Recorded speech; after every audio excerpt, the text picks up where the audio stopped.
تو ہمارے لیے یہ بڑی بات تھی کہ جی ان کا آنا، وہ ان دنوں مصروف بھی بہت ہوتے تھے، ظاہر ہے فنڈ ریزنگ کے لیے ملک سے باہر بھی جاتے تھے اور یہاں بھی، لیکن دلدار پرویز بھٹی صاحب کی وساطت سے وہ گورنمنٹ کالج میں آئے.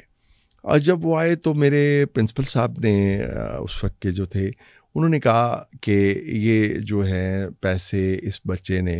ہمارے اسٹوڈنٹ نے اکٹھے کیے ہیں. تو میں نے انہیں کہا نہیں، یہ میں نے نہیں، یہ پورا ایک ٹیم ورک ہے. میرے ساتھ میرے یہ جو دوست کھڑے ہیں ان سب نے مل کے ہم نے محنت کی ہے، جدوجہد کیا ہے، تو ہم نے یہ پیسے اکٹھے کیے. تو خان صاحب کو یہ بات بڑی اچھی لگی کہ پرنسپل صاحب جو ہیں وہ یہ کریڈٹ مجھے دے رہے ہیں اور میں کہہ رہا ہوں کہ نہیں، یہ ایک ٹیم ورک ہے، اور میرے دوست بھی ساتھ تھے میرے. تو ان کو یہ بات اچھی لگی اور انہوں نے اپنے پی آر او جو اس وقت ان کے ساتھ تھے انہیں کہا کہ دیکھیں مجھے اس طرح کے لوگ جو ہیں چاہیے، محنتی لوگ، تو آپ ان کا نمبر نوٹ کر لیں اور ان کو ہم آئندہ بھی اپنے جو ایونٹس ہوتے ہیں مختلف فنڈ ریزنگ کے ان میں اپنے پاس بلائیں گے. وہ پی ٹی سی ایل کا زمانہ تھا، موبائل فون تو تب ہوتے نہیں تھے، تو میرے گھر میں پی ٹی سی ایل تھا، میں نے وہ نمبر دے دیا. اس کے بعد ان کے جب فنکشن ہوتے تھے مجھے بلا لیتے تھے، تو یہاں سے ان کے ساتھ ایک تعلق جو ہے وہ قائم ہوا. تو یہ میری طرف سے تو آج تک بھی وہ تعلق قائم ہے. لیکن ظاہر ہے جب وہ پالیٹکس میں آئے اور پھر اس کے بعد اقتدار میں آئے، تو اقتدار میں جب لوگ آتے ہیں، یا میں پاکستان کی بات کر رہا ہوں، باہر ذرا روایات مختلف ہیں.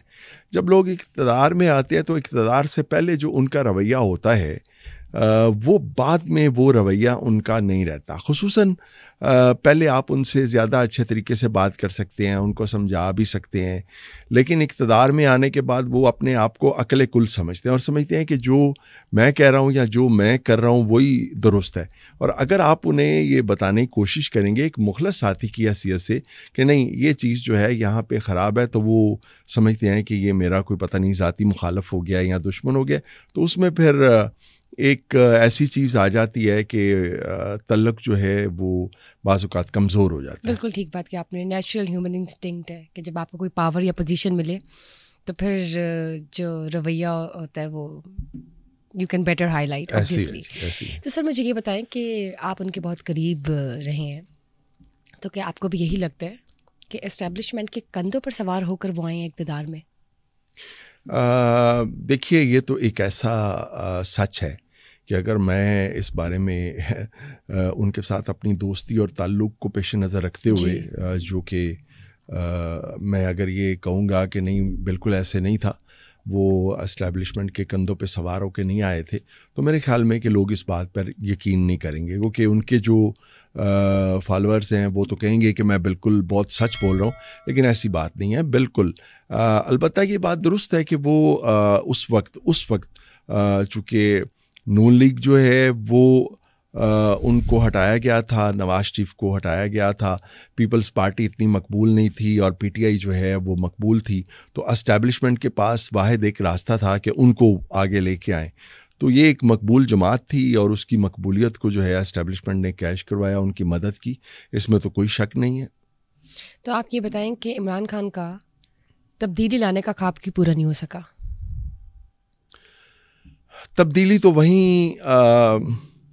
تبدیلی کا خواب تو وہیں پہ چکنا چور ہو گیا تھا جب انہوں نے دوسری سیاسی جماعتوں کے جو لوگ تھے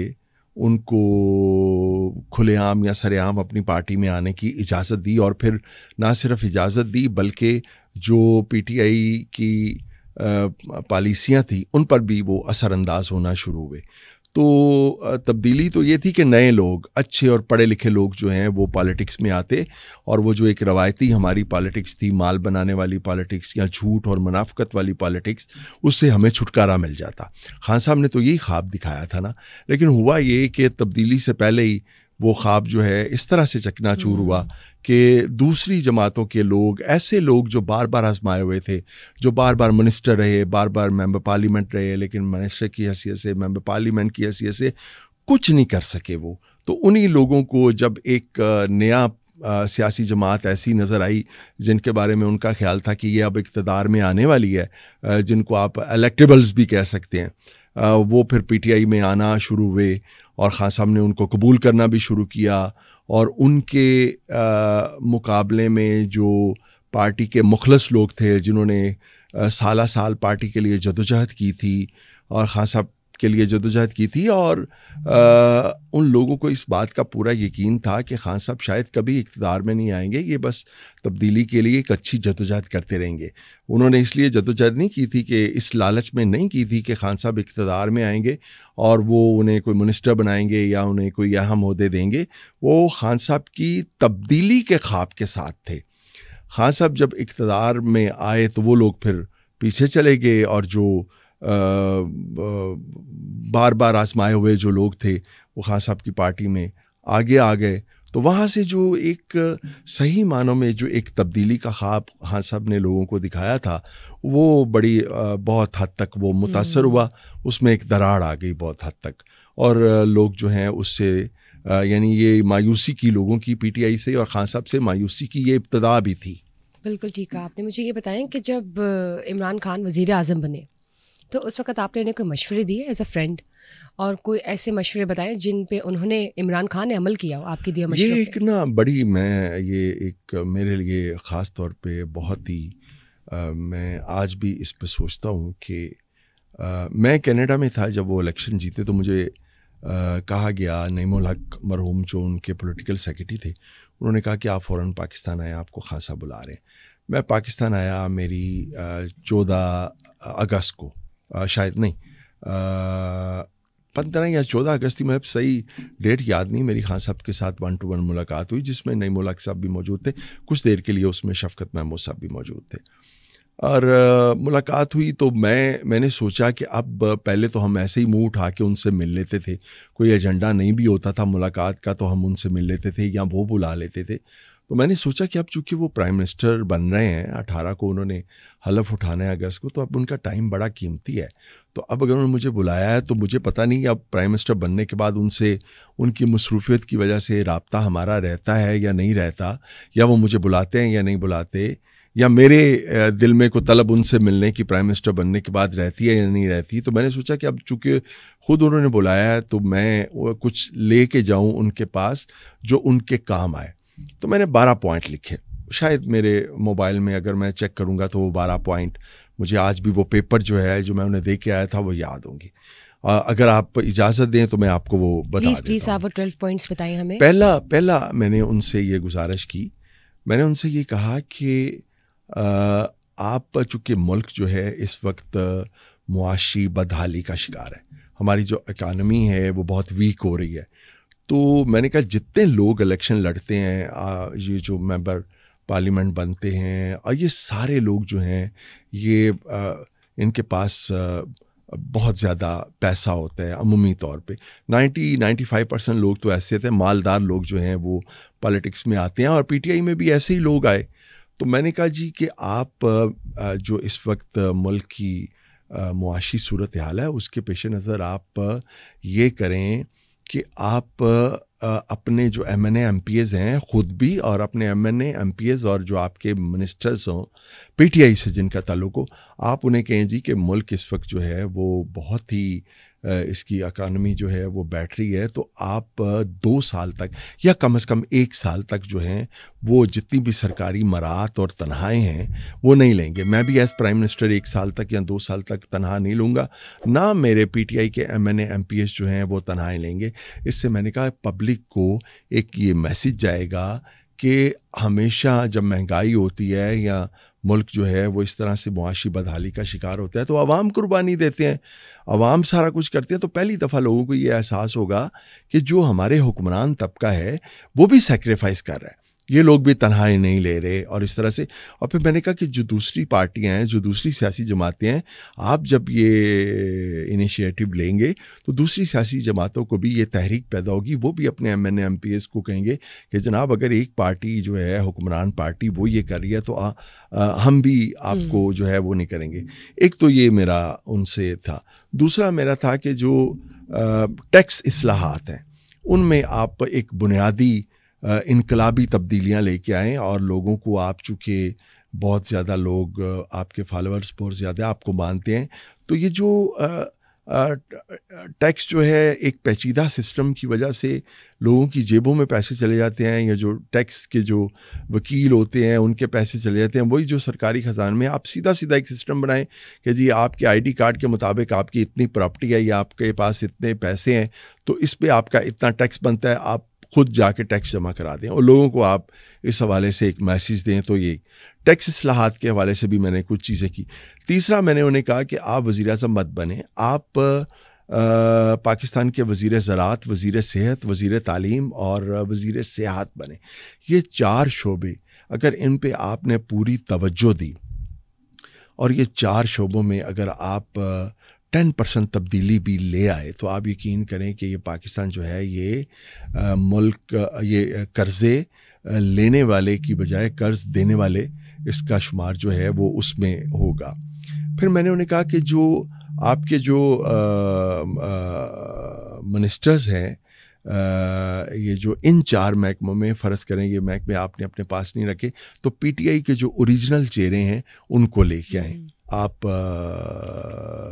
سامنے. پھر میں نے ان سے کہا کہ یہ جو آپ نے ابھی بات کی ہے الیکشن جیتنے کے فوراً بعد کہ ہم 90 دن میں پورا سسٹم تبدیل کر دیں گے، یہ آپ نے آئندہ یہ بات نہیں کہنی. 90 دنوں میں تو کیا آپ شاید یہ سسٹم جتنا کرپٹ ہے اور جتنا کریمنل ہے اور جتنا پیچیدہ سسٹم ہے یہ تو شاید آپ پورے 5 سال بھی لگے رہے تو یہ سسٹم تبدیل نہیں ہوگا. اس کے لیے تو آپ کو کم از کم نیک نیتی کے ساتھ اگر آپ کرنا چاہتے ہیں تو آپ کو 2 یا 3 ٹینیور اس کے لیے جو ہے وہ چاہیے ہوں گے. تو یہ بات آپ مت کہیں کہ جی ہم 90 دن میں یہ سسٹم تبدیل کر دیں گے. پھر میں نے ان سے یہ کہا، میں نے کہا کہ یہ جو آپ کہتے ہیں نا کہ ہم یہ جو بیوروکریٹ ہیں بڑے بڑے ان سے ہم بنگلے چھین لیں گے اور ان سے گاڑیاں چھین لیں گے اور ان کے بچوں کو جو ہے وہ سرکاری اسکولوں میں پڑھائیں گے. میں نے کہا اس سے یہ ایک بہت بڑی کلاس جو ہے نا یہ ہمارے بیوروکریٹ یہ جو اصل حکمران ہیں اس ملک کے یہ آپ سے خفا ہو جائیں گے، ناراض ہو جائیں گے اور یہ آپ کی جو ایک تبدیلی کا خواب ہے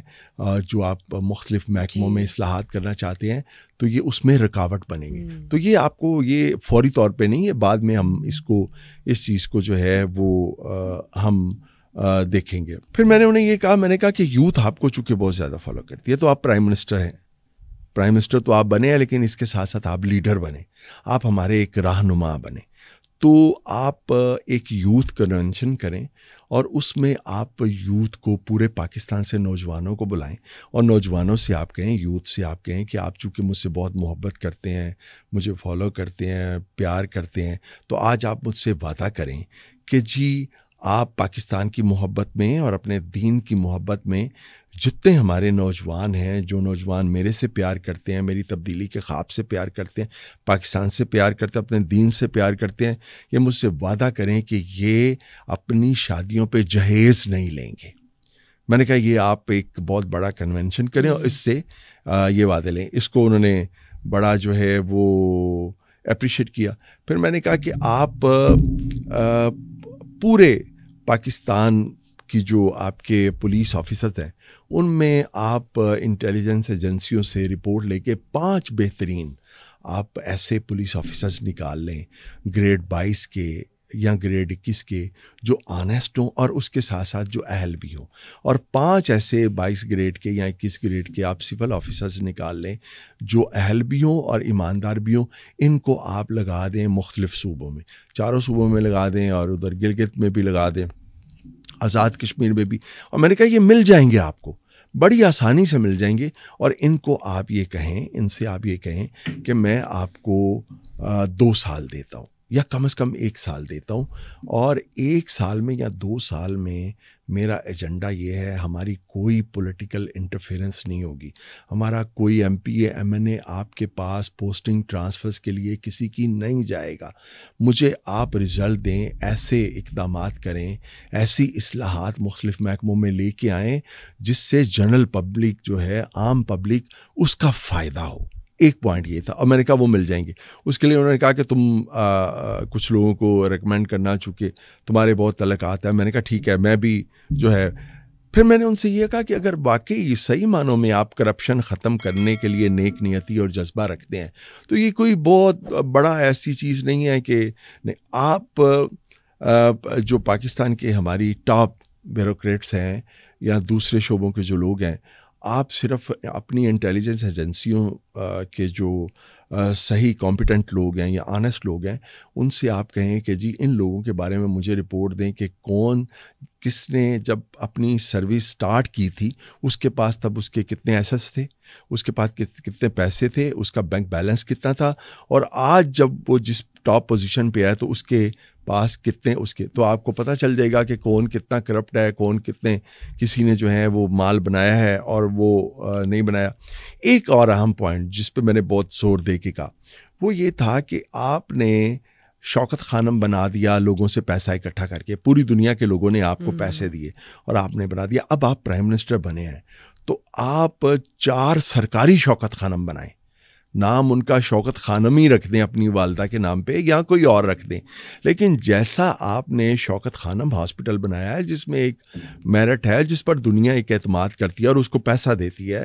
تو ایسے ہی آپ, وہ تو پرائیویٹ ہے شوکت خانم, تو آپ جب یہ شوکت خانم آپ نے بنایا تھا تو اس وقت آپ یہ کہتے تھے کہ جی کسی گورنمنٹ کو آج تک یہ توفیق نہیں ہوئی کہ وہ اس طرح کا کینسر کے لیے جو ہے ہاسپٹل بنائے. تو اب آپ کی گورنمنٹ آئی ہے تو آپ کی گورنمنٹ کو یہ توفیق ہونی چاہیے کہ آپ اس طرح کے 4 کم از کم 4 صوبوں میں اس طرح کے 4 سرکاری ہاسپٹل بنائیں جو شوکت خانم جیسی ہوں, جہاں پہ میرٹ شوکت خانم جیسا ہو اور کارکردگی اس کی جو ہے وہ شوکت خانم جیسی ہو بلکہ اس سے بھی بہتر ہو. اور اس کے ساتھ ساتھ جو آپ نے نمل یونیورسٹی بنائی ہے تو اس طرح کی اس کوالٹی کی یونیورسٹیاں بھی آپ سرکاری طور پہ ایسی بنائیں. جیسے لمز ہے تو وہ ایک پرائیویٹ ادارہ ہے, تو لمز جیسے آپ 4 صوبوں میں جو ہیں وہ ایسی یونیورسٹیاں بھی بنائیں. تو انہوں نے اس کو بھی بڑا اپریشیٹ کیا, انہوں نے کہا یہ بھی بڑا زبردست پوائنٹ ہے اور ہم یہ بنائیں گے. لیکن بدقسمتی یہ ہے کہ 4.25 سال ان کا جو اقتدار رہا تو اس میں اس کی کوئی وہ شوکت خانم بننا تو دور کی بات تھی یا یونیورسٹیاں بننا تو دور کی بات تھی, اس کی کوئی ابتدائی شکل جو ہے وہ بھی سامنے نہیں آ سکی. البتہ اس موقع پہ میں یہ بات ضرور کہنا چاہوں گا کہ انہوں نے یہ جو شروع کیا تھا صحت کارڈ, اس کو لوگ آج بھی بہت یاد کرتے ہیں اور اس کو اپریشیٹ بھی کرتے ہیں. یہ ان کا واقعی ایک کارنامہ تھا کہ ایسے لوگ جو اپنا علاج نہیں کروا سکتے تو ان کے لیے انہوں نے صحت کارڈ جاری کیے. لیکن اس سے زیادہ بہتر یہ ہوتا کہ ایک پورا صحت کے لیے ایک پوری ہیلتھ پالیسی ایسی ہوتی کہ بجائے اس کے کہ 10-12 لاکھ لوگوں کو یا اس سے زیادہ لوگوں کو اس کا فائدہ ہوتا تو اس کا فائدہ جو ہے وہ پورے پاکستان کے عوام کو ہوتا. میں نے کہا میڈیا نے آپ کے لیے بڑی جدوجہد کی ہے, آپ کو پرائم منسٹر بنانے تک جو ہے وہ میڈیا کا کردار بڑا اہم ہے. تو میں نے کہا اس سلسلے میں آپ کی جو سوچ ہے نا, اور مجھے پتہ ہے ان کی سوچ کیا تھی اور کچھ ہمارے جو صحافت سے وابستہ لوگ ہیں ان کے بارے میں وہ کیا رائے رکھتے تھے, تو میں نے کہا اس کو تھوڑا سا آپ جو ہے وہ تبدیل کریں. سارے لوگ جو ہیں وہ لفافے نہیں مانگتے, جو آپ سے لفافے کا تقاضا کرتا ہے, جو آپ سے پلاٹ یا اس طرح کی چیزوں کا تقاضا کرتا ہے اس کو مت دیں. لیکن بے شمار لوگ ایسے ہیں جو صرف عزت چاہتے ہیں, تو ان کو آپ عزت دیں, ان کو آپ رسپیکٹ دیں, تو انشاءاللہ آپ کے لیے بڑی آسانیاں اور بڑی سہولت رہے گی. جو لفافہ مانگتا ہے اس کو لفافہ نہ دیں, مگر جو صرف عزت مانگتا ہے اس کو کم از کم آپ جو ہے وہ عزت دیں. تو انہوں نے کہا کہ اس کے لیے پھر جو ہے وہ آپ یہ میڈیا کا محاذ آپ سنبھالیں گے. میں نے کہا جی میں کس حیثیت میں؟ تو انہوں نے کہا کہ آپ میرے میڈیا ایڈوائزر ہوں گے.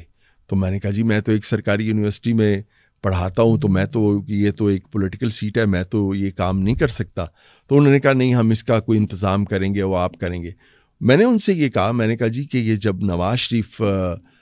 بنے پرائم منسٹر تو اس وقت ہمارے جو 2 محترم رائٹر ہیں عطاء اللہ قاسمی صاحب اور عرفان صدیقی صاحب, تو انہوں نے مختلف عہدے جو ہے وہ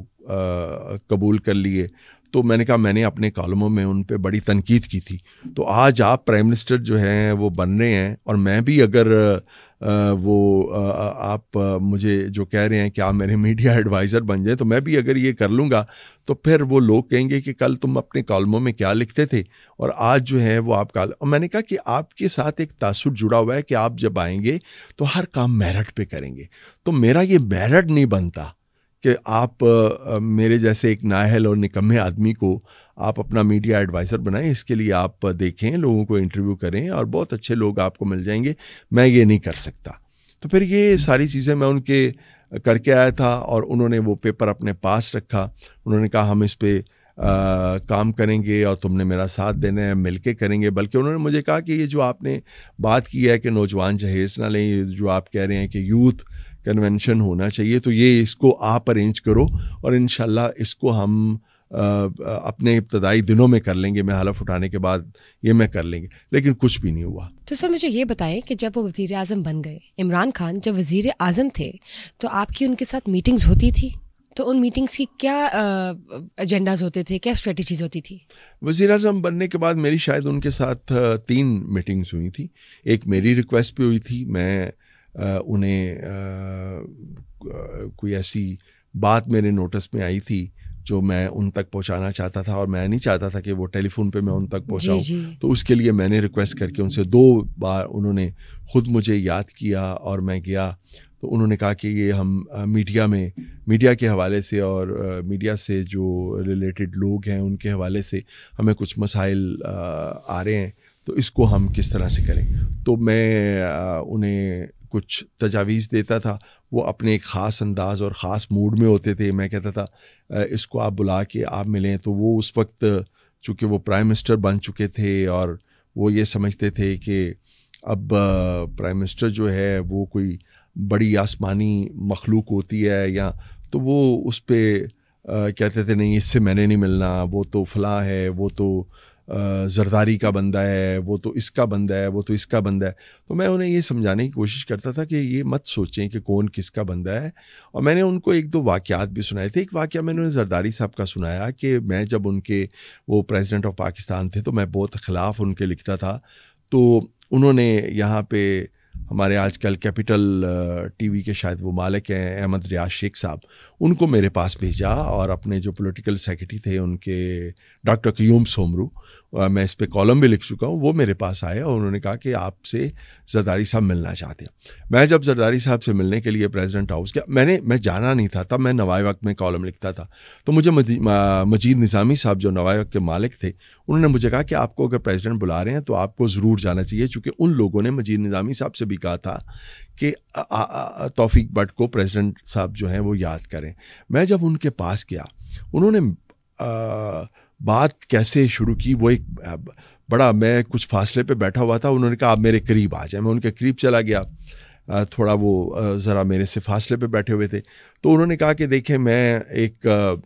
عام سا آدمی تھا جسے کوئی نہیں جانتا تھا, تو میں نے یہ سوچا کہ دنیا کی پہلی خاتون وزیر اعظم سے بے نظیر سے میری شادی ہو جائے, اور پھر میں نے اس کے لیے دعا کی اور ہم نے ارادہ کیا اور وہ میری شادی ہوگی. اس کے بعد میں جیل میں تھا, تو ہم نے سوچا کہ ہم بی بی صاحبہ کو 3ری دفعہ وزیر اعظم بنائیں گے,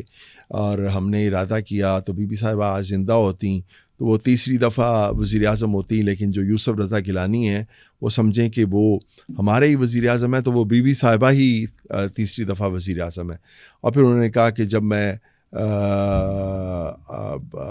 جیل میں تھا تو میں نے سوچا کہ جنرل مشرف کو میں نے اقتدار میں نہیں رہنے دینا, تو پہلے ہم نے ان کے دوستوں کو اپنا دوست بنایا, اور پھر اس کے بعد ایک ایسی اسٹریٹجی بنائی ہم نے, ایک ایسا طریقہ کار ہم نے ایک ایسا لاہ عمل تیار کیا کہ ہم نے زرداری اور ان کا جو پتہ ہے جنرل مشرف کا وہ کاٹ دیا, اور آج وہ ادھر بیٹھا ہوا ہے. تو ہم نے جو سوچا ہم نے اس کے لیے ارادہ کیا اور اللہ نے ہماری مدد کی. اب اگر ہم یہ ارادہ کر لیں کہ ہم نے توفیق بٹ صاحب کو اپنا دوست بنانا ہے, تو یہ کیسے ہو سکتا ہے کہ ہم اپنے اس ارادے میں ناکام ہو جائیں. مطلب آپ دیکھیں کہ اس اور انہوں نے مجھے بکس دیں, واپس آتے ہوئے کتابوں کے تحائف دیے, اور وہ مجھے لفٹ تک چھوڑنے کے لیے آئے. تو اس کے بعد جب بھی وہ ایک جو ہوتا تھا کہ تو وہ یہ میں نے انہیں واقعہ سنایا, تو میں نے کہا آپ محبت جو ہے وہ بھی آپ کو لوگوں سے کرنی چاہیے, ہمیں محبت سے بھی لوگوں کے دل جیتنے چاہیے. آپ یہ مت سوچیں کہ فلاں اس کا آدمی ہے, فلاں اس کا آدمی ہے. آپ لوگ بلا تفریق آپ ان سے مہینے میں ایک بار آپ جو ہمارے نامور لوگ ہیں صحافت کے, آپ ان کو بلایا کریں, ان سے گائیڈنس لیا کریں, ان سے سیکھا کریں. اس سے آپ کے لیے ایک بڑا اچھا میڈیا میں ماحول پیدا ہو جائے گا. لیکن بہرحال انہوں نے جہاں میری اور بہت ساری باتوں پہ عمل نہیں کیا, تو اس بات پہ بھی نہیں کیا. سر مجھے یہ بتائیں کہ جہانگیر ترین اور علیم خان کے ساتھ عمران خان کی دوری کی اصل وجوہات کیا تھیں؟ یہ دونوں لوگ جو ہیں یہ عمران خان کے بہت قریب تھے, اور بھی لوگ عمران خان کے بہت قریب تھے, لیکن جہانگیر ترین صاحب اور علیم خان صاحب یہ دونوں لوگ بہت قریب تھے، اور ان کی خان صاحب کے ساتھ قربت کی ایک بہت بڑی اور بنیادی وجہ یہ تھی، یہ پارٹی کے معاملات کو فائنانشلی بہت سپورٹ کرتے تھے، اسٹرانگلی، بہت زیادہ یہ پارٹی کے معاملات کو، جہاں پہ مطلب علیم خان صاحب کا تو یہ معاملہ تھا کہ جہاں پہ سارے جو ہیں وہ چلے جاتے تھے اور پیسے کا معاملہ آتا تھا تو وہ کہتے تھے کہ نہیں یہ ہم کریں گے. مینار پاکستان میں جو جلسہ ہوا، اس کے بعد کراچی میں یا جتنے بھی جلسے ہوئے، اس میں بہت صرف یہ کہ ذاتی طور پہ نہیں بلکہ مالی طور پہ بھی بڑا کردار ادا کیا علیم خان صاحب نے. تو اب اس پہ ظاہر ہے کہ پھر وہ الیکشن بھی انہوں نے لڑا، سارا کچھ کیا. تو جب خان صاحب کی زندگی میں بشرا بی بی آئیں تو میرے خیال میں کہ ان کے شاید اور بھی کچھ مقاصد ہوں گے، لیکن مجھے ایسے لگا کہ ان کا ایک مقصد یہ بھی تھا کہ اب یہ خان صاحب کے جتنے قریب لوگ ہیں نا، ان کو خان صاحب سے دور کر کے خود سب سے زیادہ، اور پھر میں ہی انہیں جو مشورے دوں، خان صاحب انہی مشوروں سے، وہ کسی جہانگیر ترین سے مشورہ نہ کریں، کسی علیم خان سے مشورہ نہ کریں، بلکہ جو سیاسی حوالے سے ہیں وہ بھی میرے ساتھ وہ مشاورت کریں. تو انہوں نے کوئی ایسا طریقہ کار یا کوئی ایسی چیزیں یا کچھ ایسی باتیں ہوئیں جس سے آہستہ آہستہ جہانگیر ترین کے اور عمران خان کے درمیان جو ہے وہ فاصلے پیدا ہوئے. اور پھر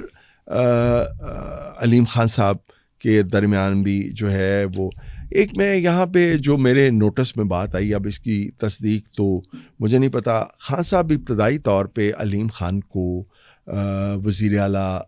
بنانا چاہتے تھے، وہ سمجھتے تھے، اور میرے ساتھ بھی انہوں نے یہ ذاتی طور پہ اظہار کیا تھا. جب میں نے انہیں پوچھا تھا، یہی جو میں 12 پوائنٹ آپ کو بتا رہا ہوں، یہ جب میٹنگ ہوئی تو میں نے پوچھا کہ جی آپ پنجاب میں چیف منسٹر کس کو لے کے آ رہے ہیں، تو انہوں نے علیم خان صاحب کا نام لیا تھا. انہوں نے کہا تھا کہ ہم علیم خان کو، اس کی علیم خان کی بڑی قربانیاں ہیں اور یہ علیم خان کا حق بنتا ہے. یہ مطلب خان صاحب کا یہ کہنا کہ علیم خان کا حق بنتا ہے، یہ انہوں نے کہا تھا. پھر بعد میں جو ہے وہ بیچ میں جو بزدار صاحب ٹپکے، وہ جو جب مجھے یہ پتہ چلا کہ جی انہوں نے پرائم منسٹر بننے سے پہلے، جب ان کی اس وقت کے آرمی چیف سے ملاقات ہوئی جنرل قمر جاوید باجوہ سے، تو قمر جاوید باجوہ نے ان سے پوچھا خان صاحب سے کہ جی آپ پنجاب میں کیا آپ کے ارادے ہیں، پنجاب میں آپ کس کو چیف منسٹر جو ہے بنا رہے ہیں.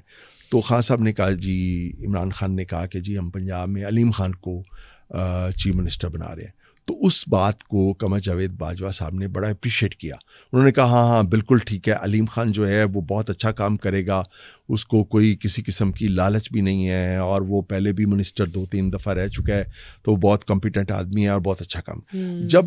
باجوہ صاحب نے علیم خان کی کوئی زیادہ ہی تعریف کر دی تو خان صاحب کو یہ بات تھوڑا سا ہوا کہ اچھا کہیں یہ نہ ہو کہ میں اس کو چیف منسٹر بنا دوں، علیم خان صاحب کو اگر پنجاب میں چیف منسٹر بنا دوں تو یہ بندہ جو ہے وہ، چونکہ اس سے پہلے ایک بیک گراؤنڈ تھا، جو کے پی کے میں چیف منسٹر تھے، جو خٹک صاحب، پرویز خٹک صاحب، وہ خان صاحب سمجھتے تھے کہ یہ مجھے اس طرح امپلیمنٹ نہیں کرتے، یہ مجھے اس طرح رسپانس نہیں دیتے جس طرح کہ ایک پارٹی لیڈر یا پارٹی ہیڈ کی حیثیت میں مجھے ملنا چاہیے. تو وہ ان سے کچھ نالاں تھے. تو ان کا یہ خیال تھا کہ اگر ایک کمپیٹنٹ آدمی کو، اگر ایک جو کسی لالچ سے بے نیاز آدمی کو، اگر میں کسی اسٹرانگ آدمی کو جو پولیٹیکلی بھی اسٹرانگ ہو، جس کا ایک اپنا گروپ ہو، فائنینشلی بھی ہو، اس کو اگر میں پنجاب میں چیف منسٹر بنا دوں گا تو شاید میرے ساتھ وہ پرویز خٹک والا معاملہ نہ ہو جائے. تو اس ڈر، اس خوف کی وجہ سے، اور پھر اوپر سے جب آرمی چیف ایک ملک کا کہہ رہا ہو کہ وہ بہت کمپیٹنٹ آدمی ہے اور آپ کا یہ فیصلہ، تو وہ ذرا ایسی چیز. تو پھر اس کے بعد انہوں نے میرا خیال میں کہ فیصلہ کیا کہ میں نے ایک دم سے عثمان بزدار کو وزیر اعلیٰ بنانے کا فیصلہ کیسے دماغ میں کیسے خیال آ گیا؟ یہ کچھ لوگ جو ہیں کھل کے یہ بات نہیں بتاتے، لیکن میں تو بالکل اس کا، میں کئی واقعات کا گواہ بھی ہوں. یہ بالکل 100% فیصلہ خان صاحب کا نہیں تھا، یہ 100% فیصلہ ان کی بیگم صاحبہ کا تھا، یہ بشرا بی بی کا فیصلہ تھا. کیسے، مطلب کوئی کانورسیشنز یا کچھ، کیسے آپ؟ اب کیا یہ باتیں تو بہت دفعہ آ چکی ہیں پہلے سامنے. کوئی ویلڈ کانورسیشنز یا کوئی بات آپ نے سنی ہو یا آپ کو بتائی گئی ہو کہ ہاں جی ان کی طرف سے آیا ہوا ڈیسیجن ہے جو عمران خان نے؟ یہ جو ذاتی طور پہ تو خان صاحب نے اس کے بارے میں مجھے کچھ نہیں بتایا. انہوں نے کہا یہ بہت کمپیٹنٹ آدمی ہے, بڑا سادہ آدمی ہے, بڑا درویش آدمی ہے, تم دیکھنا یہ کیا کرے گا. عثمان بزدار کے بارے میں جو میرے سے انہوں نے کہا, بلکہ میں نے ان کی تقرری پہ جب 3-4 کالم لکھے کہ یہ بندہ پنجاب کو برباد کر دے گا تو خان صاحب مجھ سے ناراض ہوئے. وہ ایک الگ واقعہ ہے کہ کس طرح سے انہوں نے جو ہے وہ بزدار سے کہہ کے مجھے جو میری سرکاری ملازمت تھی اس سے برخاستگی کا نوٹس بھی دیا, میرے سرکاری گھر کو خالی کرانے کا حکم بھی دیا. چودھری سرور صاحب بھی اس کے گواہ ہیں. میرے ساتھ بہت کچھ ہوا, لیکن وہ میں اپنی ذات کے حوالے سے اس کی تفصیل میں میں نہیں جانا چاہوں گا. خان صاحب تو سمجھتے تھے کہ پنجاب اور بزدار لازم ملزوم ہے, اور پنجاب میں ایسی ترقی کبھی ہوئی نہیں ہوگی کہ میں نے ایک ایسا بندہ جو ہے وہ پنجاب کو دیا ہے. آج اس کا نام و نشان جو ہے وہ کہیں نظر نہیں آتا. البتہ ایک بات پہ مجھے ضرور حیرانی ہے اور مجھے اپنی اسٹیبلشمنٹ سے شکوہ بھی ہے کہ میں آپ کے پروگرام میں کہہ رہا ہوں, اپنی اسٹیبلشمنٹ سے شکوہ بھی ہے, اور ایک بات پہ حیرانی ہے کہ جس پر اربوں خربوں روپے کے کرپشن کے الزام لگے بزدار پر, اس کو صرف اس لیے انہوں نے چھوڑ دیا, اس کو صرف اس لیے انہوں نے معاف کر دیا کہ وہ جو ہے وہ عمران خان سے الگ ہو کے بیٹھ گیا تھا. شرم آنی چاہیے وہ لوگ جو میٹر کرتے ہیں کہ بھئی اگر اس نے پنجاب کو اربوں خربوں روپے کے ٹیکے لگائے, وہ آج کدھر ہے؟ اور صرف اس کے سارے گناہ, اس کی ساری کرپشن جو ہے, جو اس پر الزام لگے, وہ سارے اس لیے معاف ہو گئے کہ وہ اس نے کہا کہ جی میرا اب پی ٹی آئی سے کوئی تعلق نہیں ہے. اور خان صاحب پتہ نہیں سوچتے ہیں جیل میں بیٹھ کے اپنی غلطیوں کے بارے میں, کہتے ہیں نا انسان کی فطرت تبدیل نہیں ہوتی, اگر ان کی اپنی غلطیوں کا اعتراف کرنے کی تو ویسے ان کی فطرت اور عادت نہیں ہے. لیکن انہیں سوچنا چاہیے کہ میں نے بطور پرائم منسٹر جو میں نے فیصلے کیے, ان میں ان کا بدترین فیصلہ, جس کو ان کے اپنی پارٹی کے لوگ بھی کہتے ہیں, ان کا بدترین فیصلہ جو ہے وہ بزدار کو پنجاب کا چیف منسٹر بنانا تھا, جس کا خمیازہ جو ہے وہ انہیں بھگتنا پڑا. مجھے یہ بتائیں کہ عمران خان جب حکومت میں آئے تو انہوں نے ایسے کون کون سی غلطیاں کی جو انہیں اس مقام تک لے آئیں کہ آج وہ اڈیالہ جیل میں ہے؟ یہ جو 12 پوائنٹ میں لکھ کے لے گیا تھا, اس میں ایک پوائنٹ یہ تھا کہ اب آپ اقتدار میں آئے ہیں تو آپ اپنا جو ظرف ہے وہ اپنے منصب کے مطابق کر لیجئے گا. ہوا یہ کہ انہوں نے اپنا جو عہدہ ہے اس کے تقدس کا اور اس کے بڑے پن کا انہوں نے خیال نہیں رکھا, اور اس کے لیے میں نے انہیں یہ سجیسٹ کیا تھا کہ آج کے بعد آپ نے یہ ڈسکس نہیں کرنا کہ کون کیا ماضی میں کرتا رہے. یہ نواز شریف کے کیا انہوں نے لوٹ مار کی, زرداری نے, ان پہ کیسز بنے ہوئے ہیں, ان کو آپ اداروں کے رحم و کرم پہ چھوڑ دیں, ان کو آپ عدالتوں کے رحم و کرم پہ چھوڑ دیں. اگر آپ ان کے پیچھے پڑ گئے تو جو آپ کا تبدیلی کا ایجنڈا ہے وہ آپ نہیں چلا سکیں گے, اور آپ ایک اور ٹریک کی طرف نکل جائیں گے, اور آپ کو اسٹیبلشمنٹ جو ہے وہ ایک خاص انداز سے استعمال کرے گی, جس طرح پہلے ان کے خلاف دوسرے لوگوں کو یا انہیں دوسرے لوگوں کے خلاف استعمال کرتی رہی ہے. تو آپ نے فوکس کرنا ہے اپنے ایجوکیشن پہ, اپنی ہیلتھ پہ, اور اپنی ٹورزم پہ جو ہماری سیاحت ہے, اور اپنی زراعت پہ. یہ 4 چیزوں پہ آپ نے فوکس کرنا ہے, 4 محکموں پہ. اور آپ نے جو خاص طور پہ جو انصاف کا سسٹم ہے, ہمارے جو تھانے کچہری کا سسٹم ہے, آپ نے اس پہ فوکس کرنا ہے. مت یہ کہیے گا کہ کون کیا ہے کیا نہیں ہے, آپ اس کو بھول جائیں اور اپنا دل جو ہے وہ کشادہ کریں, اور پولیٹیکل لوگوں کے ساتھ آپ اپنے رابطے بڑھائیں. اسٹیبلشمنٹ یہ چاہے گی کہ پولیٹیکل لوگوں کے ساتھ یا پولیٹیکل جو ہماری طاقت رکھتے ہیں ہمیشہ سے اسٹیبلشمنٹ کے یہ کہ ان میں دراڑ پیدا ہوتی رہے, یہ آپس میں لڑتے رہیں تاکہ اسٹیبلشمنٹ کے الو سیدھے ہوتے رہیں. تو میں نے کہا آپ اسٹیبلشمنٹ کی یہ جو سازش ہے, روایتی سازش, اس کا آپ کو ادراک ہونا چاہیے, اور جو پولیٹیکل فورسز ہیں, جو پولیٹیکل ہماری سیاسی قوتیں ہیں, ان کے ساتھ اپنے معاملات کو آپ اتنا ان کی مخالفت میں اتنا آگے نہ چلے جائیے گا کہ آپ کے لیے بعد میں جو ہے وہ مسائل پیدا ہوں. اور یہ جو اسٹیبلشمنٹ ہے, یہ آج اگر آپ سمجھتے ہیں کہ یہ آپ کی ہے یا آپ کے لیے انہوں نے مدد فراہم کی آپ کو اقتدار میں لانے کے لیے, تو یہ کل آپ کی نہیں رہے گی, یہ کسی کی نہیں رہتی. ان کے اپنے انٹرسٹ ہوتے ہیں یا اس سے باہر, یہ اپنے مفاد کے دائرے سے باہر نہیں نکلتے. تو آپ نے جو سیاسی لوگ ہیں ان کے ساتھ آپ نے اپنے رابطے جو ہیں وہ بڑھانے ہیں وزیر اعظم بننے کے بعد, نہ کہ. لیکن ہوا یہ کہ انہوں نے وہ جو تبدیلی لے کے آنی تھی مختلف محکموں میں, جو اصلاحات لے کے آنی تھی, جو ان کی تبدیلی کا ایجنڈا تھا, وہ ایک طرف رہ گیا اور وہ صرف ایک ایجنڈے پہ کام کرتے رہے, چور ڈاکو چور ڈاکو چور ڈاکو چور ڈاکو. پھر ہوا کیا ہوا, یہ بڑی بدقسمتی کی بات ہے. لوگ تو کہتے ہیں نا کہ شہباز شریف کو جو پرائم منسٹر یہ جو بنا 1.5 سال کے لیے یا 1.25 سال کے لیے, یہ اسٹیبلشمنٹ نے بنایا یا یہ جنرل قمر جاوید باجوہ نے بنایا, آپ یقین کریں شہباز شریف کو پرائم منسٹر جو بنا ہے ابھی, یہ عمران خان نے بنوایا تھا. عمران خان کے پاس 2 راستے تھے. ایک تو وہ قوتیں جو انہیں اقتدار میں لے کے آئی تھیں, ان کے ساتھ اپنے اختلافات کو یا معاملات کو وہ مینیج کر لیتے جی, اور یہ اس حقیقت کو سمجھتے کہ جو اقتدار میں لے کے آتا ہے وہ اقتدار سے لے جا بھی سکتا ہے,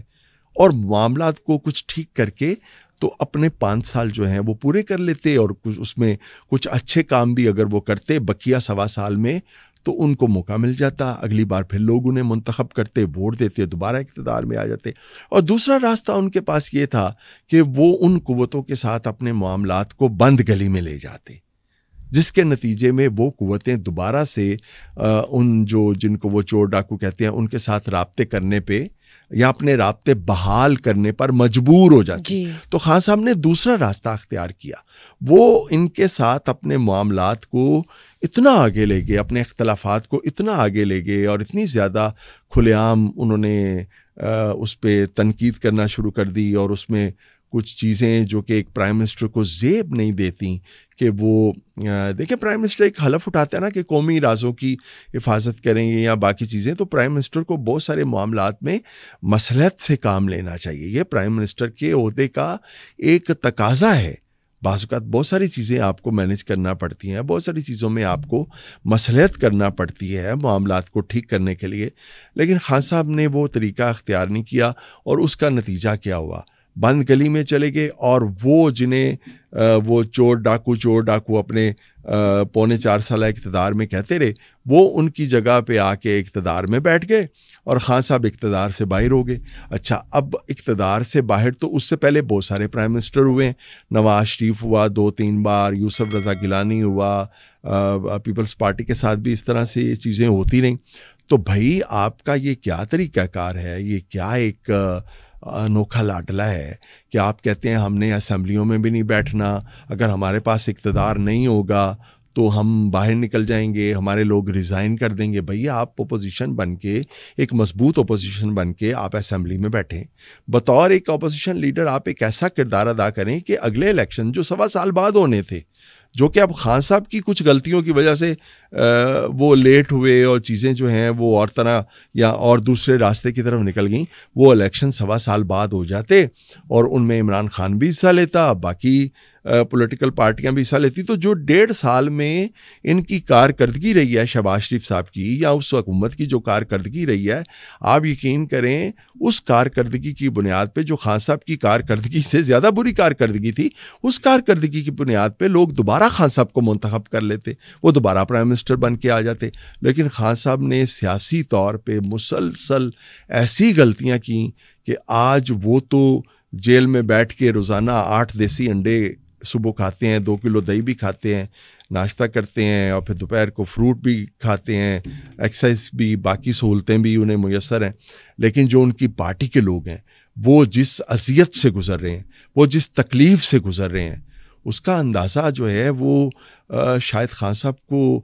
جیل میں ایک سہولت والی زندگی, جیل کی زندگی مجھے پتہ ہے کہ اتنی آسان نہیں ہوتی, لیکن وہاں پہ ان کو, میں آپ کو اپنی ذاتی انفارمیشن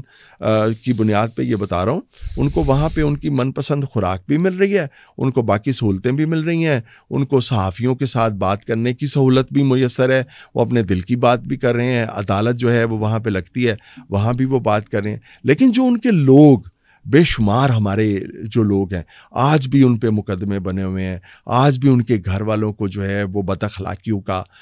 نشانہ بنایا جا رہا ہے. وہ بیچارے تو بالکل, اور تبدیلی بھی نہیں آ سکی. وہ بیچارے تبدیلی کے لیے جدوجہد کرتے رہے اور وہ تبدیلی آ بھی نہیں سکی. جب عمران خان وزیر اعظم تھے تو انہوں نے آپ کو میڈیا ایڈوائزر کی پیشکش کی, جو آپ نے ٹھکرا دی اور آپ نے وہ آفر نہیں ایکسیپٹ کی میڈیا ایڈوائزر کی. پھر انہوں نے آپ کو ایک اور آفر کی کہ کویت میں پاکستان کے سفیر بننے کی. آپ نے وہ بھی, اس سے بھی انکار کر دیا. تو انکار کرنے کی کیا وجہ تھی؟ آپ نے میڈیا ایڈوائزر کی پوزیشن بھی نہیں لی, آپ نے کویت پہ پاکستان کے سفیر بننے کی بھی نہیں لی, کیا وجہ تھی؟ میں تھوڑا سا اس میں ذرا چاہوں گا, اگر آپ مجھے معاف کریں, میں نے بالکل نہیں ٹھکرائی. ٹھکرانا بڑا ذرا نا اور طرف بات نکل جاتی ہے, یا میں نے انکار بھی نہیں کیا, میں نے معذرت کی تھی. ٹھیک ہے, میں نے ان کی پیشکش ٹھکرائی بھی نہیں تھی اور انکار بھی نہیں کیا تھا. میں نے معذرت کر لی تھی, ان سے بڑے ادب سے معذرت کر لی تھی, اس لیے کہ میں خود کو اس قابل نہیں سمجھتا.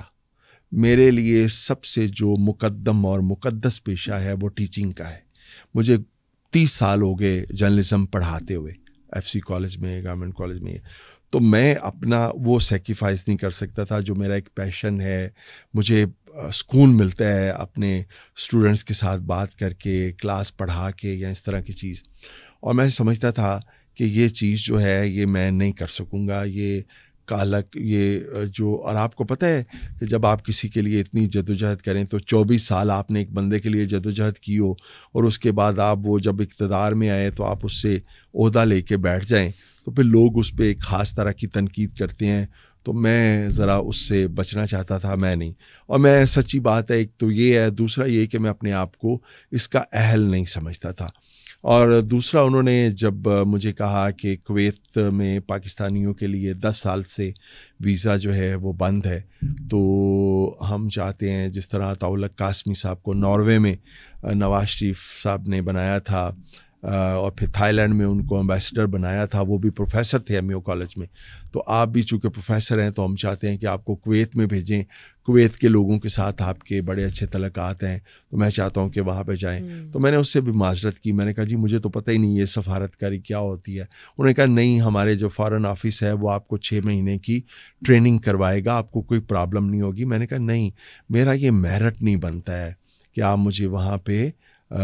سفیر لگائیں. تو انہوں نے کہا وہ عطاء اللہ قاسمی صاحب کو. میں نے کہا جی نہ میں عطاء اللہ قاسمی ہوں, نہ آپ نواز شریف ہیں, تو بہتر ہے کہ یہ آپ, یہ جو ایسے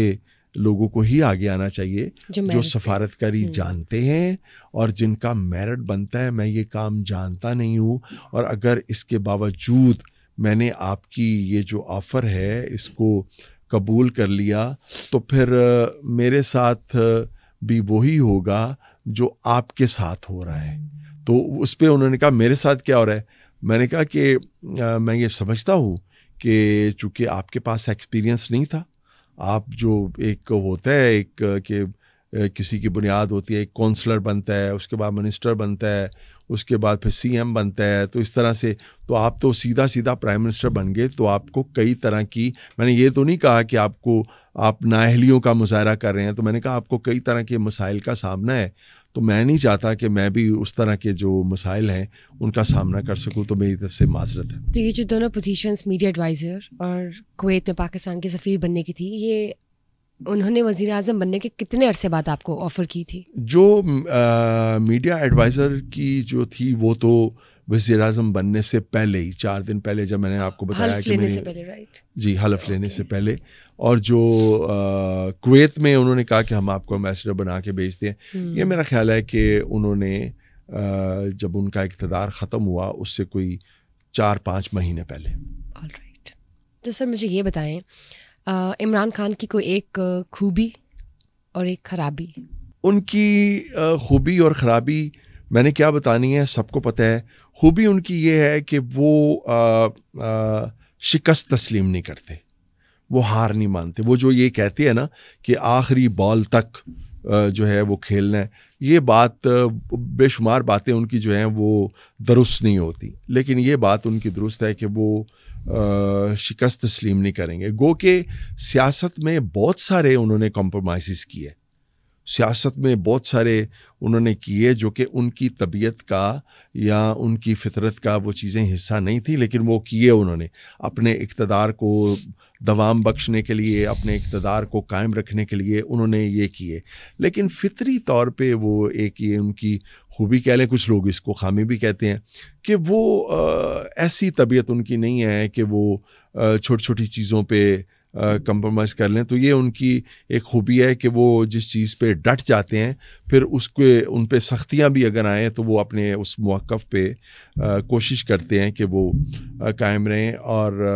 جو ان کی خرابی ہے وہ لائی لگ بہت ہے. پنجابی میں پتہ نہیں آپ پنجابی میں سمجھتی، یعنی اگر کسی نے ان کے کان میں کوئی بات کہہ دی ہے نا کہ فلاں شخص جو ہے وہ برا ہے، تو انہوں نے یہ نہیں دیکھنا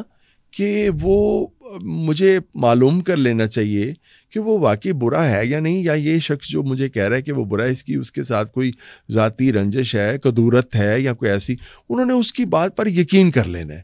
یہ کہ وہ بہت کانوں کے بہت کچے ہیں، آپ لائی لگ کہہ لیں یا آپ دوسرے لفظوں میں کہہ لیں کہ یہ ان کی ایک بہت بڑی خرابی ہے جس نے ان کو بہت نقصان پہنچایا، کہ وہ کانوں کے بہت کچے. عمران خان کو اقتدار میں لانے کے لیے میڈیا نے بہت بڑا رول نبھایا، لیکن جب وہ اقتدار میں آ گئے عمران خان تو میڈیا سے پھر عمران خان کی نہیں بنی. تو کیا وجہ تھی؟ وہ یہ سمجھتے تھے کہ دیکھیں ہمارے حکمرانوں کا، اس عمران خان کا یہ وہ نہیں ہے معاملہ. اب میری ذاتی مثال سامنے ہے، ایک ویڈیو کلپ ایسا بھی ہے جس میں خان صاحب مجھے کہہ رہے ہیں کہ توفیق پتہ ہے میں تمہاری کیوں ریسپیکٹ کرتا ہوں، اس لیے کہ تم بڑی جو جہاد کر رہے ہو. یہ ان کے اقتدار میں آنے سے پہلے، یعنی وہ جہاد ہم جب عمران خان کے حق میں لکھ رہے تھے تو وہ سمجھتے تھے کہ یہ جہاد ہے. اور جب عمران خان کی اقتدار میں آنے کے بعد ان کی غلطیوں کی ہم نے نشاندہی کی اور ان کو ایک صحیح سمت کی طرف رکھنے کی ایک مخلص دوست کی حیثیت میں کوشش کی، تو وہ جہاد جو ہے وہ کچھ اور بن گیا ان کے لیے. تو یہ میرا خیال ہے ہر حکمران کا یہ مسئلہ ہوتا ہے کہ وہ جب اقتدار میں نہیں ہوتا تو اس کا رویہ اہل صحافت کے ساتھ اور طرح کا ہوتا ہے. جب وہ اقتدار میں آ جاتا ہے تو وہ کہتا ہے کہ نہیں، جو میں کہہ رہا ہوں وہی درست ہے اور میں عقل کل ہوں اور مجھے کوئی نہ سمجھائے، نہ میرے پہ کوئی تنقید کرے. یعنی میں آپ کو بتاؤں کہ میرا خان صاحب سے 24 سال پرانا تعلق ہے. ایسا وقت بھی تھا کہ عمران خان کی جب اس کے منہ پہ کوئی تعریف کرتا تھا وہ شرما جاتا تھا اور وہ کہتے تھے بس بس بس بس مجھے پتہ ہے چپ کرو. وہ اس کو خاموش کرا دیتے تھے. ان کو اپنے منہ پہ اپنی تعریف پسند نہیں تھی. اور پھر ایسا وقت بھی آیا کہ ان کے سامنے اگر کسی نے کہا کہ دو ہی عظیم ہستیاں ہیں، ایک آپ صلی اللہ علیہ وآلہ وسلم کے والدین جنہوں نے آپ کو جنم دیا، اور دوسرے شوکت خانم اور آپ کے والد جنہوں نے آپ جیسے عظیم لوگوں کو جنم دیا. پھر لوگوں نے ان کو جب نبیوں، پیغمبروں، ولیوں سے ملایا تو وہ خوش بھی ہوتے تھے، اور جو لوگ ان کے بارے میں ایسی بات کرتے تھے ان کی شرٹس پہ وہ آٹوگراف بھی دیتے تھے اور اس طرح کی چیزیں بھی دیتے تھے. تو میرے خیال میں یہ تنقید جو ہے وہ خان صاحب بھی جو کہ میں سمجھتا ہوں جس طرح سے انہیں برداشت کرنی چاہیے تھی، وہ جس طرح دوسرے بے شمار حکمران برداشت نہیں کرتے حکمران بننے کے بعد. وہ سمجھتے ہیں کہ تنقید اس کو مثبت نہیں لیتے، حالانکہ تنقید کو اگر وہ مثبت لیں اور دیکھیں کہ یار اس میں جو بات کہی جا رہی ہے کیا واقعی مجھے اپنی اس سے اصلاح کرنی چاہیے، مارجن ہونا چاہیے. وہ سمجھتے ہیں کہ نہیں یہ میرے ساتھ نہ، یہ وہ سمجھتے ہیں اس نے دوسری پارٹی سے لفافہ پکڑ لیا. تو کسی حد تک فرکشن آ گئی نا. ہاں وہ آ گئی. وہ سمجھتے ہیں کہ نہیں اگر یہ میرے پہ تنقید کر رہے ہیں نا تو یہ بک گیا ہے, اس نے دوسری پارٹی سے کوئی پلاٹ لے لیا ہے, پرمٹ لے لیا ہے, کوئی فائدہ لے لیا ہے, کوئی لفافہ. یہ آپ نے پلاٹ کی بات 3 یا 4 بار کی ہے, تو یہ کیا سیاسی جماعتیں آرام سے پلاٹ بانٹ رہی ہوتی ہے, کیا چکر ہے؟ پلاٹ تو بہت معمولی چیز ہے. سیاسی جماعتیں ہماری جو ہیں اور ہمارے جو یہ جو ہمارے حکمران ہیں, پلاٹ تو کتنے کا, زیادہ سے زیادہ کتنے کا کوئی پلاٹ ہوگا, کروڑ روپے کا ہو جائے گا, 2 کروڑ روپے کا. یہ لوگ تو میں ایسے اپنی برادری کے میں لوگوں کو جانتا ہوں جنہوں نے کروڑوں اربوں روپے کے فائدے جو ہیں وہ حکمرانوں سے اٹھائے اور حکمرانوں نے انہیں فائدے دیے. میری برادری میں ایسے لوگ بھی ہیں کہ جو صحافت کے ابتدائی دنوں پہ وہ موٹر سائیکل پہ ہوتے تھے اور آج ان کے پورے فارم ہاؤسز ہیں. تو یہ بات تو اس میں تو کوئی شک نہیں, یہ بات تو درست ہے. یہ جو حکمران ہیں, لیکن سارے ایسے نہیں ہوتے, بے شمار اچھے لوگ بھی ہیں آپ کی صحافت میں. جی, تو یہ جو حکمران ہیں, یہ جو اس طرح فیسیلیٹیٹ کرتے ہیں اپنے سپورٹرز کو, تو یہ خود سے فائنینشلی اس چیز کو بیئر کرتے ہیں یا ان کے پاس کہاں سے پھر فنڈز آتے ہیں؟ یا تو فائنینشلی خود سے اسٹرانگ ہوتے ہیں بیک گراؤنڈ سے, یا خود بھی کہیں اور سے لیتے ہیں؟ جب یہ حکمران ہوتے ہیں تو پھر یہ سرکاری ذرائع کا اور سرکاری پیسے کا, یعنی یہ جو پلاٹ وغیرہ بیکتے سرکاری پیسہ نا, بے دریغ اس کا استعمال کرتے ہیں. اور جب یہ حکمران نہیں ہوتے تو انہوں نے اتنا مال بنا لیا ہوتا ہے, آپ کے سامنے مثالیں ہیں, اس میں سے کیا فرق پڑتا ہے کسی کو اگر اور پھر یہ جرنلزم کو کرپٹ کرنے کی, صحافت کو کرپٹ کرنے کی اب کوئی ایک قسم تھوڑی ہے کہ کسی کو لفافہ دے دیں یا پلاٹ دے دیں. اب تو کئی جدید طریقے آگے ہیں جس سے آپ نوازتے ہیں اپنے میڈیا ہاؤسز کو, اور دوسرے جو چیزیں ہیں وہ سامنے, اس کی تفصیل میں کیا جانا ہے. سر مجھے یہ بتائیں, عمران خان یوزلی لوگوں کے دکھ سکھ میں شریک نہیں ہوتے, اتنا ان کا کیا کہتے ہیں, اتنے کنیکٹڈ نہیں رہتے, ایموشنلی اٹیچ نہیں رہتے لوگوں کے ساتھ, لیکن آپ کی بیٹی کی شادی پہ آئے اور شرکت بھی کی اور کئی گھنٹے بیٹھے بھی, وہ کیا واقعہ ہے؟ وہ بڑا ایک خوبصورت, پہلی بات تو یہ کہ میری بیٹی نے مجھ سے یہ کہا کہ ابو آپ نے, ان کو پتا تھا کہ عمران خان کے ساتھ ہمارا بڑا ذاتی تعلق ہے, ہمارے گھر میں بھی آتے تھے. 2011 میں امی کی ڈیتھ ہوئی تو اس کے اماں کے جنازے پہ بھی آئے, والد صاحب کی 2016 میں ڈیتھ ہوئی, ان کے بھی آئے افسوس کے لیے اگلے دن. تو اس کے علاوہ بھی کئی بار وہ میرے گھر تشریف لاتے تھے, ان کی محبت ہے, دکھ سکھ میں ہمارے شریک ہوتے تھے. تو جب بیٹی کی شادی ہوئی تو بیٹی نے مجھے کہا کہ ابو آپ نے جو ہے خان صاحب کو انوائٹ نہیں کرنا شادی پہ. میں نے کہا کیوں بیٹا, اس کی کیا وجہ ہے؟ میرے لیے تو بہت ایک بڑی بات ہے کہ عمران خان جو ہے یا پرائم منسٹر جو ہے وہ آپ کی شادی میں ہے. تو انہوں نے کہا ابو دیکھیں یہ وہ جب شادی میں آئیں گے نا تو آپ کو پتہ ہے ابو سارے مہمان جو ہے نا وہ ان کی طرف لگ جائیں گے, مجھے کوئی دیکھے گا بھی نہیں, تو آپ رہنے دیں, ان کے پروٹوکول میں لگ جائیں گے. تو پھر یہ تو میں نے کہا نہیں بیٹے انہیں انوائٹ کرنا ہے. تو میں نے جب میں خان صاحب کو انوائٹ کرنے کے لیے گیا, میں نے اپنی بیٹی کی یہی بات کہی تو وہ ہنسنے لگے, کہتے پھر مجھے کیا کرنا ہے, مجھے بتاؤ کیا کروں. تو میں نے کہا جی آپ پھر بعد میں آ جائیں یا پہلے آ جائیں. تو انہوں نے کہا ٹھیک ہے. تو وہ نکاح جس دن تھا بیٹی کا, رخصتی سے 2 دن پہلے, بارات سے پہلے 2 دن نکاح تھا, تو وہ اس میں انہوں نے کہا کہ میں نے آنا ہے. وہ آئے اور وہ رہے کوئی تقریباً کوئی 2 گھنٹے ہمارے گھر رہے, اور انہوں نے میری فیملی کے ساتھ کھانا بھی کھایا, عزت بھی دی, اور میری بیٹی کو انہوں نے لفافہ بھی دیا, سلامی بھی دی, جو ایک ہماری روایت ہے. تو مجھے یاد ہے انہوں نے میری بیٹی سے کہا, انہوں نے کہا یہ جو ہے نا آپ کے ابو, ان کو میرے بچوں کے نام یاد ہیں, تو انہوں نے کہا کہ صالحہ یہ آپ کے جو ابو ہے نا یہ لکھتے ہیں کہ میں کسی کو چائے کا کپ نہیں پلاتا, اور یہ میں آپ کو 1 لاکھ روپیہ سلامی دے رہا ہوں.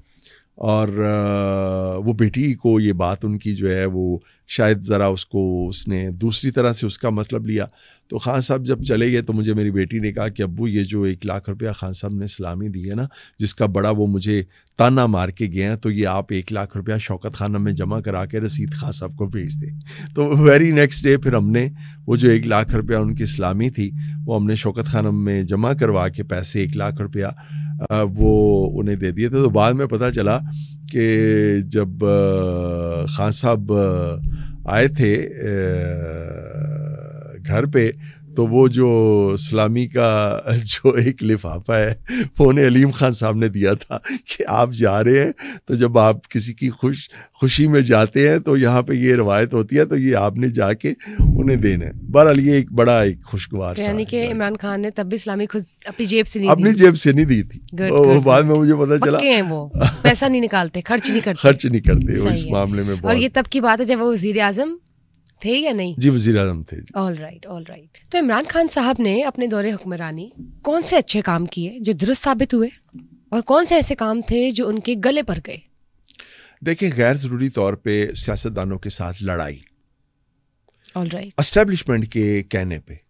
یہ جو چور ڈاکو کہتے تھے نا, وہ یہ زبان اصل میں اسٹیبلشمنٹ نے ان کے منہ میں ڈالی تھی. ٹھیک ہے, اس سے انہیں کچھ گریز کرنا چاہیے تھا. وہ ان کے کیسز چلتے رہتے, وہ اپنا کام کرتے, فوکس کرتے, وہ اپنی, وہ جس طرح میں نے پہلے بھی عرض کیا, وہ اپنی تبدیلی کے جو مختلف شعبوں میں وہ تبدیلی لے کے آنا چاہتے ہیں, سسٹم میں تبدیلی. بدقسمتی یہ ہوئی کہ عمران خان جو ہے وہ آئے تھے سسٹم تبدیل کرنے کے لیے. یہ کرمنل اور کرپٹ سسٹم اتنا مضبوط تھا کہ بجائے اس کے کہ عمران خان اس سسٹم کو تبدیل کرتے, سسٹم نے عمران خان کو تبدیل کر دیا. یہ ہوا. تو ان کو یہ کرنا چاہیے تھا. اور دوسرا جو میں نے انہیں آپ کو یہ بتایا کہ ایک تو جب وہ UN میں گئے تو انہوں نے وہاں پہ جو تقریر کی جس میں انہوں نے بڑی خوبصورت گفتگو کی اس کے ہمارے نبی پاک صلی اللہ علیہ وآلہ وسلم کے حوالے سے, اور جو ایک جس طرح سے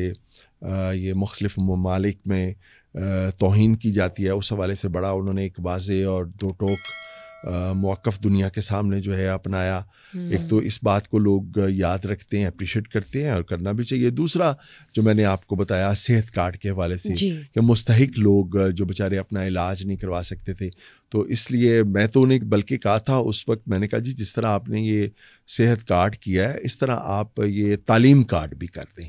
تاکہ جو بچے لائق بچے تعلیم حاصل نہیں کر سکتے تو وہ بھی بڑی بڑی یونیورسٹیوں میں, لمس میں اور دوسری بڑی یونیورسٹیوں میں وہ اپنا تعلیم حاصل کر سکیں. جس طرح صحت کارڈ پہ آپ کسی بھی پرائیویٹ ہاسپٹل سے جا کے اپنا علاج کروا سکتے تھے میرٹ پہ, بالکل میرٹ پہ, اسی طرح تعلیم کارڈ پر میرٹ پر کسی بھی بڑی یونیورسٹی میں ایک مستحق اسٹوڈنٹ جو ہے اس کا وہ تعلیم حاصل کرتا. آپ نے یہ بہت اچھا آئیڈیا بھی دیا ہے جو کہ آپ نے لاسٹ ٹائم بات کی, اور میرا تو دل یہی ہے کہ سننے والے جو ہیں وہ سنیں, آنے والی حکومت جو ہے آپ کی اس بات کو کیچ کرے اور ایک ایڈوائس کے طور پر لے, اور پاکستان کی بہتری کے لیے اس اسٹریٹجی اور ایجنڈے کو ضرور شامل کرے اپنے پلانز میں. ویئرایز سر مجھے یہ بتائیں کہ فی الحال تو آپ کو پتہ ہے کہ سیاسی جماعتوں میں ہلچل مچی ہوئی, الیکشن سر پر ہے, 8 فروری بھی کچھ زیادہ دور نہیں ہے, تو آپ کو کیا لگتا ہے کہ آنے والے الیکشنز کس طرح کے ثابت ہوں گے؟ درست فیصلہ ہمیں سامنے آنے کو ملے گا یا نہیں؟ میرا نہیں خیال, مجھے نہیں لگتا کہ یہ الیکشن جو ہے یہ کوئی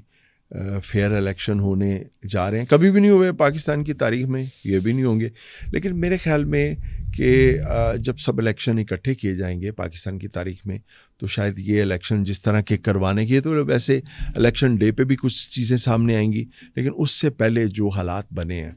دیکھیے میں یہ سمجھتا ہوں کہ ہماری جو پولیٹیکل پارٹیز ہیں یہ ان کو کبھی تو ویسے متحد ہو جانا چاہیے جس طرح سے ہماری اسٹیبلشمنٹ یا ہمارے کچھ ادارے متحد ہیں کچھ معاملات میں, تو یہ متحد ہو جائیں ویسے. آج ان کو, میں تو یہ توقع کر رہا تھا کہ جی نواز شریف باہر سے آیا ہے, 3 دفعہ ملک کا وزیر اعظم رہا ہے, اتنا وہ اپنے آپ کو دلیر اور بہادر لیڈر کہتا ہے, اور زرداری صاحب کہتے ہیں کہ ہم اتنے دلیر اور بہادر ہیں اور ہم نے بی بی صاحبہ کی قربانی دی اور پھر بھٹو کی. تو ان لوگوں کا تو بنیادی اسٹیبلشمنٹ سے تقاضا یہ ہونا چاہیے تھا کہ بھائی ہمیں تو الیکشن کا مزہ ہی نہیں آئے گا, آپ اس کو باہر نکالیں, عمران خان کو جو اس کی خطائیں ہیں اس کو اس کا سزا دیں,